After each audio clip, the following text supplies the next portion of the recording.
E atenção, Brasil, preste atenção agora nessas imagens de câmera de segurança que mostram o momento exato em que o técnico de enfermagem, que é acusado de abuso sexual no hospital da USP, na Zona Oeste de São Paulo, leva a paciente que teria sido vítima de abuso sexual por parte dele até a sala de espera.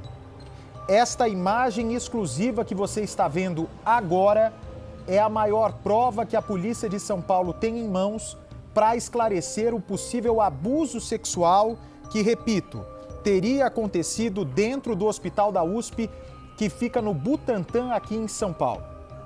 Nesse momento, nós já temos a informação de como todo o crime teria acontecido. Num primeiro momento, a vítima não lembrou do nome do enfermeiro.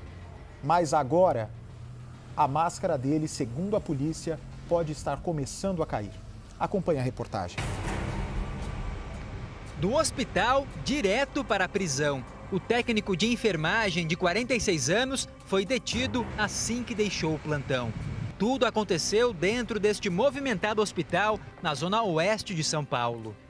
A vítima, de 21 anos, sofre de fibromialgia, doença crônica que causa dores pelo corpo. E estava passando por mais uma crise. Por isso, foi até o pronto-socorro do hospital ser medicada. O marido a acompanhava, mas por causa da pandemia, ele teve que aguardar do lado de fora da sala.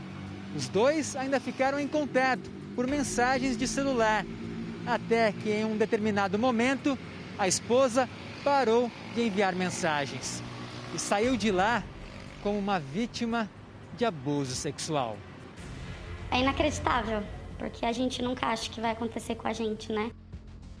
Sérgio dos Santos Azevedo Farias foi o técnico de enfermagem que acompanhou a paciente.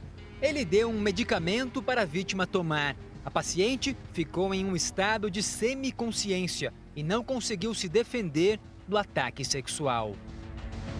A vítima procurou a polícia e relatou o abuso que sofreu, mas não lembrava muito, apenas alguns flashes do que havia acontecido dentro daquela sala enquanto ficou sozinha com o agressor. Os investigadores mostraram a ela diversas fotos de outros funcionários do hospital, todos técnicos de enfermagem que exercem a mesma função do agressor. E quando a vítima viu a foto de um dos homens, não teve dúvida. Apontou Sérgio como o autor do abuso sexual. Fui para o hospital à procura de ajuda. Chegando lá, o segurança do hospital falou que meu esposo não podia entrar junto comigo, que eu tinha que entrar sozinha por conta do Covid. Aí eu entrei, esperei atendimento por mais de 2 horas. E aí, quando eu finalmente fui atendida, eu entrei para a ala dos enfermeiros e pedi ajuda porque ninguém vinha me colocar no soro.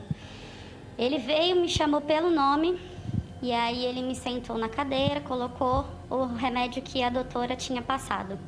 Passou 20 minutos, ele veio, aplicou mais uma medicação e nenhuma das medicações foi me informada. Ele não me informou nenhuma das medicações. E aí, depois que o soro acabou, eu chamei por uma enfermeira, ela não veio. E aí ele veio novamente, e aí ele me tirou do soro e me deixou com acesso e me levou até a sala de um médico, numa cadeira de rodas. E aí ele fechou a porta, me aplicou um sedativo na veia, que o médico não tinha passado. E aí ele me deitou na maca, e aí ele começou a passar a mão por todo o meu corpo. Ela relata que a medicação deixou ela mais sonolenta, deixou ela no estado de semiconsciência. Ela ficou grogue, que não era comum com os remédios que ela estava habituada a tomar. E aí, a partir daí, as lembranças dela começaram a surgir em flashes. Ela ficou por um período semiconsciente mesmo.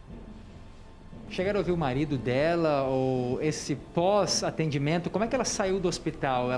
O marido percebeu que ela não estava bem? Por um período, eles estavam se comunicando por mensagem de WhatsApp. E por um período ela parou de responder. O marido estranhou, perguntou para o segurança chamou e logo depois ela retornou a responder, mas as respostas já começaram a chegar um pouco atrapalhadas. O marido dela falou que não era o jeito dela responder normalmente. Ele percebeu que tinha alguma coisa errada. Mas passado algumas horas, ela falou, acabou. E logo depois, o segurança chamou para que ele fosse buscá-la. Ele percebeu que ela estava um pouco grogue, né? Um pouco alterada. Ela não conseguia falar para ele naquele momento, porque ela estava realmente ainda sob efeito da medicação. E aí, posteriormente, quando ela chegou em casa, que ela descansou, que ela dormiu, ela foi começando a lembrar das coisas, assim. No mesmo dia, já um pouco mais tarde, no período da tarde, ela relatou para o marido que havia acontecido, que ela acreditava que ela tinha memórias do enfermeiro passando a mão nela. Mas ela não conseguia relatar em detalhes.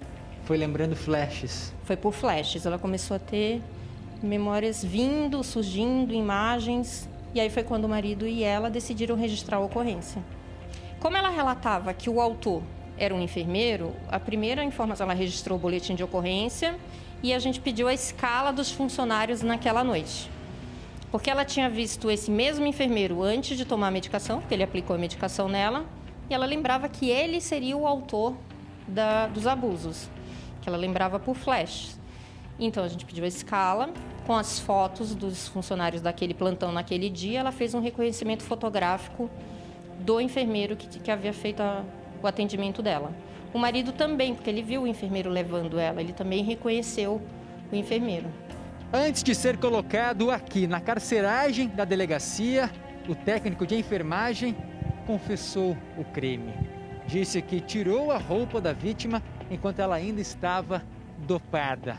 No exame toxicológico da paciente, apareceu um outro medicamento que não estava no prontuário dela, de acordo com a investigação.